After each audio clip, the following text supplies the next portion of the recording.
Jadi kalau ada yang mengatakan Abdul Somad itu wali, berarti dia wali murid atau wali kelas.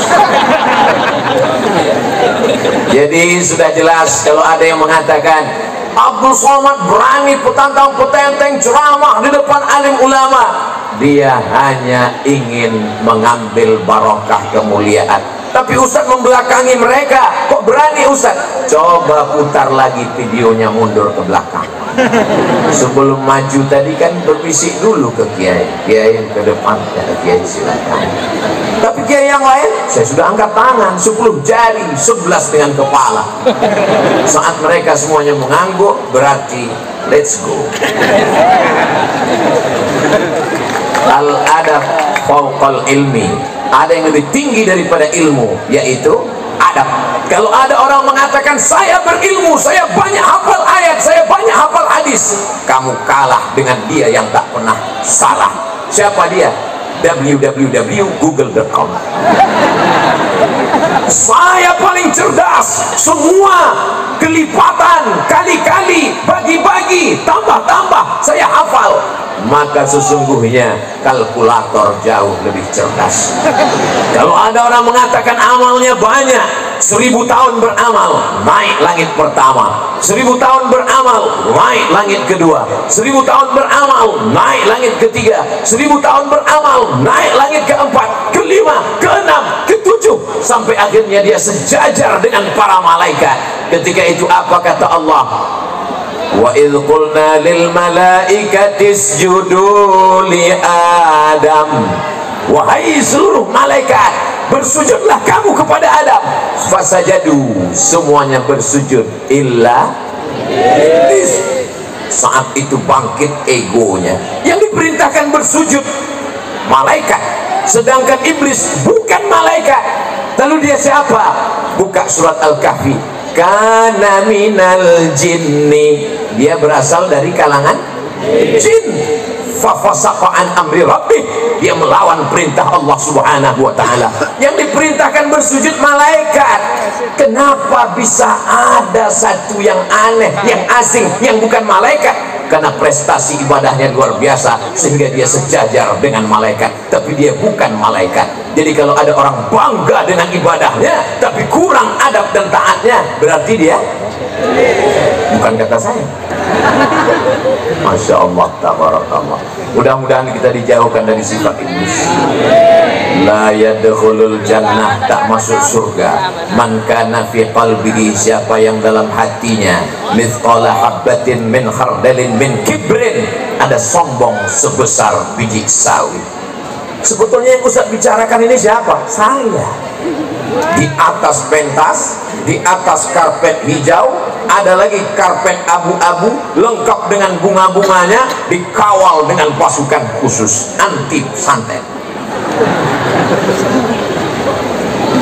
Maka kalau kita tidak rendahkan diri kita di hadapan Allah, kita akan merasa lebih tinggi, lebih hebat, lebih mulia. Apalagi protokol menyebutkan semuanya, al-mukarram, profesor, doktor, syekh, hampir masuk tawon ke hidung saking besarnya lubang, mengembang. Tinggal satu titel yang belum, almarhum. Pada saatnya semua akan tinggal, yang kekal abadi hanyalah harimau mati meninggalkan belang, gajah mati meninggalkan gading, manusia mati meninggalkan utang. Manusia akan mati meninggalkan nama, apakah nama baik atau nama buruk. Kamu pernah ketemu Ustaz Somad? Pernah. Di mana kamu melihat dia? Di TikTok. Sombong sekali gayanya. Itu videonya dipotong, Ben. Kamu pernah ketemu Ustaz Somad? Pernah. Di mana kamu lihat? Di Instagram, tapi cuma 1 menit, ngomongnya kasar. Itu orang nggak punya paket 2 giga. Kalau dia orang dari pesantren Banyuanyar, dia akan tonton dari awal sampai akhir. Judul videonya mencari barokah di pesantren 227 tahun. Di mana bisa kami lihat Pak Ustaz? channel Ustadz Abdul Somad Official, subscribe, like, share, and comment. Saya paling takut ceramah kalau di hadapan kiai. Ini rasanya sekarang ini seperti peserta dajjal, dai cilik menjelang malam Lailatul Qadar. Jadi nanti kalau ada, kenapa Ustaz selama tausiah itu ngelihatnya ke depan, ke kanan, ke kiri, nggak ada ngelihat ke belakang? Tahun bahannya hilang. Tema yang diberikan adalah bagaimana membumikan kitab kuning. Kitab kuning itu apa Pak Ustaz? Ya kitab yang warnanya kuning. Akhirnya ini anak pergi ke Mesir. Sampai di Mesir pergi ke toko-toko buku di dekat Masjid Al-Azhar, di dekat Masjid Kepala Sayyidina Al-Husain. Sampai di sana dia lihat ternyata kitabnya putih semua. Ternyata dicetak di Darul Fikri Beirut, kertasnya berwarna putih. Makna kitab kuning menurut istilah para alim ulama, guru-guru kita adalah disebut orang Arab dengan kutubut turas, kitab-kitab klasik yang ditulis ratusan bahkan ribuan tahun yang lalu. Saya kebetulan pernah kuliah di Malaysia, Universiti Kebangsaan Malaysia. Lalu kemudian karena kita orang Indonesia wajib mengambil satu mata kuliah bahasa Melayu. Padahal saya orang Melayu, bukan Melayu yang lari itu. Saya ini dari Sumatera, orang Riau, Melayu. Pokoknya kamu orang Indonesia wajib ngambil mata kuliah bahasa Melayu. Nama dosennya Cik Rusdi, kumisnya tebal. Lalu kemudian di suatu hari dia pun datang masuk kelas membawa manuskrip tulisan. Dia katakan, ini adalah manuskrip Melayu umurnya 100 tahun. Coba kalian baca masing-masing, silakan. Begitu kami baca, nggak paham.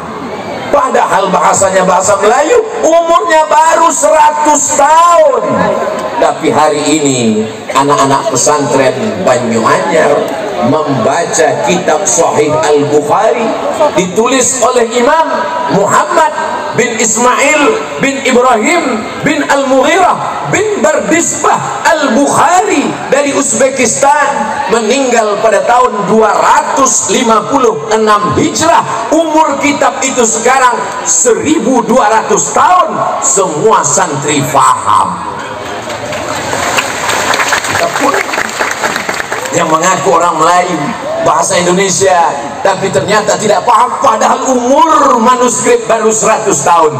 Kenapa kita bisa paham Sahih Al-Bukhari? Karena bahasa Arab tidak mengalami perubahan. Itulah dia bahasa Al-Quran. Al-Quran yang dibaca Nabi Muhammad SAW didengarkan oleh makmum, makmumnya membaca didengarkan oleh sahabat, sahabat membaca didengarkan tabi'in, tabi'in membaca didengar tabi'in sampai ke guru kita. Makanya kalau ada orang masuk Islam mu'alaf ngaji nggak pakai guru,